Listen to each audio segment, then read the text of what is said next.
یہ بیان فرمائیے گا، میزان کتاب کا مطالعہ کرتے ہیں، اس کے جو ابتدائی ایڈیشنز ہیں اس کے اندر آپ اس امکان کو کہیں بیان نہیں کرتے کہ حکومت جو ہے، ریاست جو ہے، وہ اپنے شہریوں سے زکوٰۃ کے علاوہ بھی کوئی ٹیکس لے سکتی ہے۔ تاہم بعد کی جو ایڈیشن ہے اس میں آپ یہ بات لکھتے ہیں کہ حکومت یا ریاست اپنے مسلمان شہریوں سے زکوٰۃ کے علاوہ بھی ٹیکس لے سکتی ہے، تاہم اس میں یہ شرط آپ عائد کرتے ہیں کہ ان کی رضامندی سے۔ بیان فرمائیے گا یہ جو آپ کا نقطہ نظر ہے ابتدا میں کیوں سامنے نہیں آتا، کہ اس کے اندر کوئی تبدیلی واقع ہوئی ہے، اور یہ جو چیز آپ نے بیان کی ہے کہ ان کی رضامندی سے کام کر سکتی ہے، اس کی عقلی بنیاد کیا ہے؟ جب آپ تحقیق کی ابتدا کرتے ہیں تو چیزوں کو سمجھتے ہیں، یہ ایک مرحلہ ہے، اس کے بعد ان کو بیان کرتے ہیں تو جو چیز پیش نظر ہوتی ہے اس کو سامنے رکھ کر موزوں ترین الفاظ اور تعبیرات کا انتخاب کرتے ہیں۔ لوگ اس پر غور کرتے ہیں، گفتگو کرتے ہیں، سوالات کرتے ہیں۔ بارہا ایسا ہوتا ہے کہ اپنے غور و فکر کے نتیجے میں یا دوسروں کے سوالات کے نتیجے میں آپ کو یہ توجہ ہوتی ہے کہ فلاں چیز کی وضاحت کرنی چاہیے تھی۔ میں یہ کام پہلے دن سے کر رہا ہوں، اب بھی کرتا ہوں۔ اس وقت بھی میری تصنیفات جب مجھے موقع ملتا ہے زیر مطالعہ رہتی ہیں، اور میں یہ دیکھتا ہوں کہ کیا ان میں کوئی جملہ ایسا تو نہیں جس کی توضیح کی ضرورت ہے، کوئی ایسی تعبیر تو نہیں جس سے کوئی غلط فہمی پیدا ہو رہی ہے۔ یہ نظر ثانی کا کام میرے نزدیک ہر مصنف کو کرتے رہنا چاہیے۔ اس لیے جو لوگ ان کتابوں کو جو برسوں پہلے شائع ہوئیں کھول کر بیٹھ جاتے ہیں، یہ چیز لازماً ملحوظ رکھنی چاہیے۔ یہ ایک بنیادی بات ہے۔ اس کے بعد اب میزان کو دیکھیے کہ اس میں یہ بحث کیسے کی گئی ہے۔ پہلا مسئلہ یہ ہے کہ زکوٰۃ کیا کوئی بندوں سے متعلق حکم ہے جیسے کہ بہت سے قوانین دیے گئے ہیں، یا یہ اپنی ذات میں عبادت ہے؟ تو میں نے زکوٰۃ کا ذکر عبادات میں کیا ہے۔ اس میں بھی اگر آپ تاریخ دیکھیں تو میں تردد کے بعض مراحل سے گزرا ہوں، چنانچہ پہلے بعض ایڈیشنوں میں آپ کو یہ عبادات میں اس طرح مذکور نہیں ملے گا۔ اب میزان میں آپ اس کو عبادات میں پڑھتے ہیں، یعنی یہ اصلاً اللہ کی عبادت ہے، ایسے ہی جیسے نماز اللہ کی عبادت ہے، جیسے روزہ اللہ کی عبادت ہے۔ یہ عبادت جب انسان کرتا ہے تو اس میں رکوع و سجود تو نہیں ہے، اس میں کچھ مال ہے جو آپ کو دینا ہے۔ کس کو دینا ہے؟ اللہ ہی حکم دے گا۔ تو اس کے بارے میں یہ بات وہاں بیان کر دی گئی ہے کہ دو صورتیں ہوں گی۔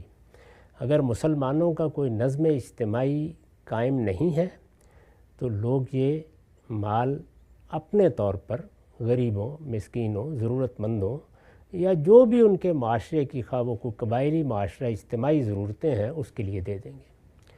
اگر مسلمانوں کا کوئی نظم اجتماعی قائم ہے تو یہ اس کا حق ہے اور یہ اللہ نے مقرر کر دیا ہے، اس کو یہ دیا جائے گا۔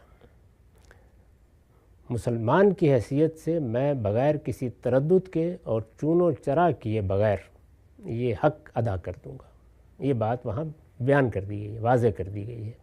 یعنی یہ عبادت میں نے کی، اللہ کے حکم پر کی، میں نے یہ اللہ کی بارگاہ میں اپنا مال نکال کے پیش کر دیا، اللہ کے حکم پر میں نے یہ حکومت یا ریاست یا اس کے ذمہ دار لوگوں کے یا نظم اجتماعی کی تعبیر اختیار کر لیجئے، اس کے ذمہ دار لوگوں کے سپرد کر دیا ہے۔ یہ تو اصل قانون ہوا۔ اس کے بعد پھر قانون سیاست کا باب آتا ہے۔ اس میں نے یہ وضاحت کی ہے کہ زکوٰۃ کے بارے میں سیاست یا حکومت کے پہلو سے سنت کس طرح قائم کی گئی ہے۔ تو وہاں الفاظ دیکھیے کہ ہیں کہ یہی تنہا ٹیکس ہے، یہی الفاظ ہیں وہاں پہ، یہی تنہا ٹیکس ہے۔ وجہ کیا ہے؟ وجہ یہ ہے کہ یہ سوال ہمیشہ سے زیر بحث رہا ہے کہ جب ایک ریاست قائم ہوتی ہے تو کیا اس کا یہ حق ہے کہ وہ ہم پر ٹیکس عائد کرے؟ عقلی لحاظ سے دیکھیے تو یہ ریاست ہماری ضرورتوں کو پیش نظر رکھ کر قائم کی جاتی ہے، وہ قبائلی سطح پر ہو، یعنی ایک نظم اجتماعی وجود میں آ جائے، یا اس زمانے کی ریاست کی سطح پر، دونوں صورتوں میں وہ ہماری ضرورت سے پیدا ہوتی ہے۔ جب ہماری ضرورت سے پیدا ہوتی ہے تو اس کا نظم چلانے کے لیے اخراجات ہوں گے۔ وہ اخراجات کہاں سے آئیں گے؟ لوگوں ہی کو دینے ہیں۔ جب لوگوں ہی کو دینے ہیں تو اتنی بات تو عقلی لحاظ سے معلوم ہو گئی کہ جس طرح سے ماں باپ کا یہ حق ہے کہ ہم ان کی ضرورتیں پوری کریں، اللہ تعالیٰ نے ہمیں پابند کیا ہے کہ ہم بیوی کے ساتھ جب معاہدہ کرتے ہیں اور اس کو بیوی بناتے ہیں تو اس کی ضرورتوں کی ذمہ داری لیں۔ اسی طرح نظم اجتماعی کی ضرورتیں بھی ہمیں پوری کرنی چاہیے۔ یہاں یہ سوال پیدا ہوتا ہے کہ نظم اجتماعی کی ضرورتوں کے بارے میں فیصلہ ہمارے ہاتھ میں نہیں رہے گا، یہ فیصلہ وہ لوگ کریں گے جو نظم اجتماعی کو چلا رہے ہیں۔ وہ ظلم کر سکتے ہیں، استحصال کر سکتے ہیں، زیادتی کر سکتے ہیں۔ میرا مال ہے، وہ میرا مال جب جبراً مجھ سے لیں گے اور یہ خود طے کریں گے کہ کتنا لینا ہے، تو کیا اس کا حق بھی ان کو حاصل ہے؟ یعنی وہ بات تو معقول ہے کہ ان کی ضرورتوں کو پورا کرنا چاہیے، لیکن کیا اس کا تعین انہی پر چھوڑ دیا جائے؟ تو اللہ تعالیٰ نے اس کا جواب یہ دیا ہے کہ یہ میں متعین کروں گا۔ چنانچہ زکوٰۃ کی صورت میں اللہ تعالیٰ نے وہ حق متعین کر دیا ہے۔ تو اس چیز کو بار بار میں نے واضح کیا، اس میزان کے لکھنے سے بھی پہلے واضح کیا کہ ریاست کو لوگوں پر کوئی ٹیکس لگانے کا حق نہیں ہے، اس لیے کہ اللہ نے اس کا حق مقرر کر دیا ہے، اور جو حق اللہ نے مقرر کر دیا ہے اس سے اس کو تجاوز نہیں کرنا چاہیے۔ یہ بات ہے جو وہاں بھی کہی گئی ہے، قانون سیاست میں بھی یہی بات کہی گئی ہے۔ قانون سیاست ہی میں آگے ایک باب آتا ہے لوگوں کے حقوق کا۔ اس میں یہ سوال پیدا ہوتا ہے کہ انسان کی جان، مال، آبرو کو حرمت حاصل ہے۔ اللہ نے جو حق مقرر کیا ہے اس سے زائد ایک حبہ، ایک پیسہ بھی کوئی شخص نہیں لے سکتا۔ میرے مال کو حرمت حاصل ہے، کسی کا یہ کام نہیں ہے کہ وہ حق کے بغیر اس کی طرف ہاتھ بڑھائے۔ جب کسی کو حق نہیں ہے، نہ کسی فرد کو، نہ ریاست کو، نہ کسی نظم اجتماعی کو، اور اس کا حق اللہ تعالیٰ نے زکوٰۃ کی صورت میں مقرر کر دیا ہے، تو اب یہ سوال پیدا ہوتا ہے کہ جب اس حق کی نفی کی جا رہی ہے تو کیا لوگ اپنی رضامندی سے بھی اگر کسی موقع پر ان ضرورتوں کو پورا کرنے کے لیے کچھ دیں، یا ریاست ان کی رضامندی سے کچھ لے، تو یہ بھی ممنوع ہوگا؟ تو یہ وہ استثناء ہے جو عقل عام کی روح سے ہر جگہ بیان کرنا چاہیے۔ یعنی جب ہم یہ بتائیں گے کہ عورت کا مہر مقرر کیا جائے گا، ہم پر لازم ہے کہ جو مہر مقرر کیا ہے وہ اس کو ادا کر دیں، تو آگے کہیں گے نا کہ الا یہ کہ وہ معاف کر دے اس میں سے کچھ، یہی کہیں گے نا، اپنی رضامندی سے، کسی دباؤ کے بغیر۔ اسی طرح اللہ تعالیٰ نے میراث کے حصے بیان کیے ہیں، تو یہ کہیں گے نا کہ یہ میراث کے حصے ہیں، ہر شخص کا حق اللہ نے مقرر کر دیا ہے، الا یہ کہ کوئی وارث اپنی طرف سے خود دستبردار ہو جائے۔ یہ اللہ تعالیٰ نے واضح کر دیا ہے کہ مرد طلاق دے گا اور عورت طلاق کا مطالبہ کرے گی۔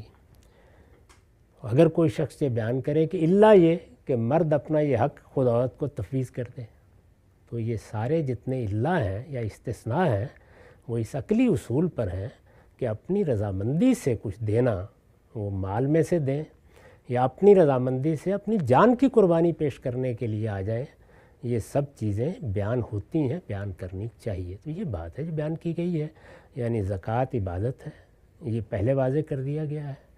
جب یہ عبادت آپ انجام دیں گے تو اس سے کچھ مال نکلے گا، جو مال نکلا ہے وہ آپ نے عام حالات میں کس طرح خرچ کرنا ہے، اور اگر کوئی نظم حکومت قائم ہو تو کس طرح پابند ہیں کہ اس کے سپرد کر دیا جائے، یہ سب چیزیں اصل قانون میں، قانون عبادات کے تحت بیان کر دی گئی ہیں۔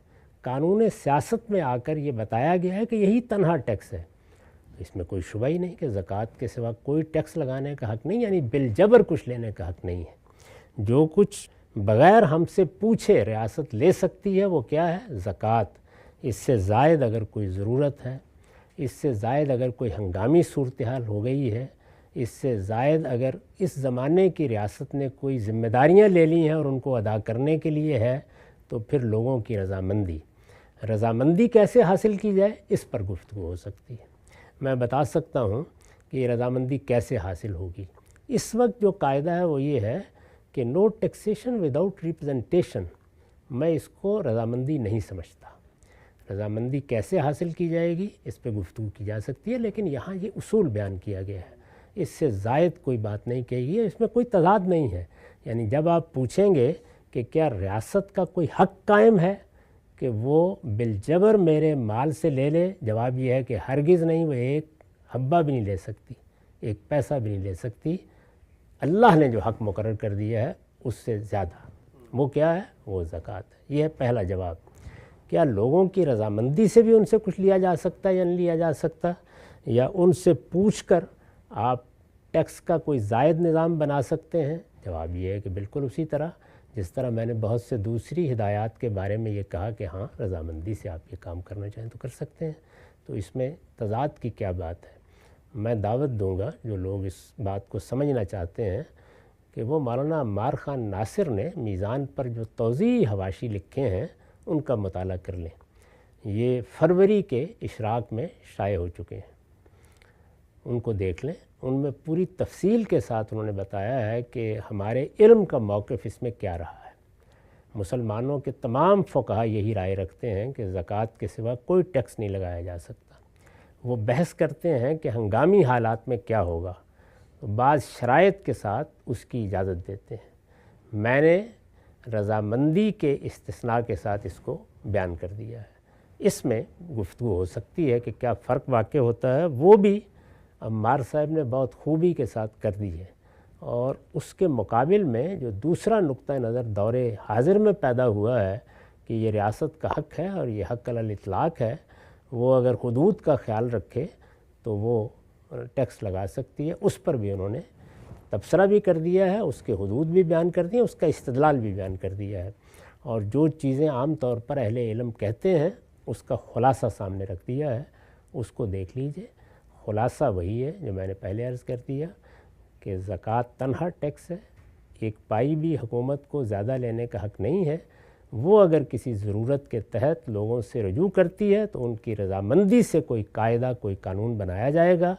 اس کو کوئی حق جبری طور پر میرے مال میں سے کچھ بھی لینے کا نہیں دیا گیا۔ بہت ہی خوبصورتی سے آپ نے سٹیپ بائی سٹیپ پورے استدلال کو واضح کیا۔ ایک چھوٹا سا سوال ایک عام آدمی کے ذہن میں اٹھتا ہوگا، میں پوچھ کے بحث کا خاتمہ کرتا ہوں۔ یہ بتائیے گا، جب ہم یہ کہتے ہیں، آپ نے پورا استدلال بتایا کہ جی اللہ نے مقرر کر دی زکوٰۃ اور وجہ یہ تھی کہ اس میں انحراف ہوتا تھا، تو اب اگر اللہ نے کام مقرر کر دیا ہے تو عقل تو یہ کہتی ہے نا کہ اللہ نے کہہ دیا ہے، مجھے بھی کہہ دیا کہ 10% یا 2.5% یا 5% سے زائد تم نے نہیں دینی، ان کو بھی کہہ دیا نہیں لینی، تو اب جب وہ اس سے تجاوز کریں گے تو وہ اسکیم تو تلپٹ ہو گئی نا۔ اب نماز اگر 5 ہی فرض کی تھی تو میں نے 5 ہی پڑھنی ہے، زکوٰۃ اگر 10% تھی تو 10% ہی لینی ہے، تو یہ اگلا جو استثناء آپ بیان کر رہے ہیں تو پھر اس میں جو پیچھے کی اسکیم کا پورا مقصد تھا وہ تو پھر فوت ہو گیا نا۔ اس میں ظاہر بات ہے کہ بحث ہوگی، گفتگو ہوگی، دیکھا جائے گا کہ کیوں مانگ رہے ہیں۔ کوئی ہنگامی صورتحال ہے، سیلاب آ گیا ہے، کوئی جنگ پیش آ گئی ہے۔ ریاست کے معاملات نماز کے سے نہیں ہوتے، اس میں دسیوں صورتیں پیش آ جاتی ہیں جن میں بعض اوقات نظم اجتماعی کو چلانے کے لیے آپ کو لوگوں کے تعاون کی ضرورت پڑتی ہے۔ یہ جتنے استثناء میں نے باقی احکام میں بیان کیے ہیں وہ سب کس اصول پر بیان کیے ہیں؟ اسی پر کہ ایسے معاملات ہو سکتے ہیں۔ میراث تقسیم کر دی گئی، لیکن ہم نے بیٹھ کر یہ اندازہ کیا کہ ہمارا کوئی بھائی ایسی صورتحال سے دوچار ہے اور ہمارے حالات ایسے، ہم دستبردار ہو گئے، تو یہ استثناء رضامندی کا یہ کیوں نہ رکھا جائے؟ یہ ہر جگہ موجود ہے اور ہر جگہ اس کو بیان بھی کرنا چاہیے۔ یہ بحث ہی یہاں سے پیدا ہوئی ہے کہ جان، مال اور آبرو کو حرمت حاصل ہے، تو اس حرمت کو پامال کرنے کا تو حق نہیں ہے، لیکن زندگی کے معاملات گوناگوں ہیں۔ ریاست کے معاملات بھی غیر معمولی طور پر تبدیل ہوتے رہتے ہیں، اور حالات بھی قوموں کو ایسے ایسے پیش آتے رہتے ہیں کہ اس کی تاریخ پڑھیں تو اندازہ ہوتا ہے کہ بعض اوقات پوری قومیں مقروض ہو گئی ہیں، قوموں کی مقروض ہو گئی ہیں۔ اس وقت بھی آپ دیکھ لیجئے کیا صورتحال ہے۔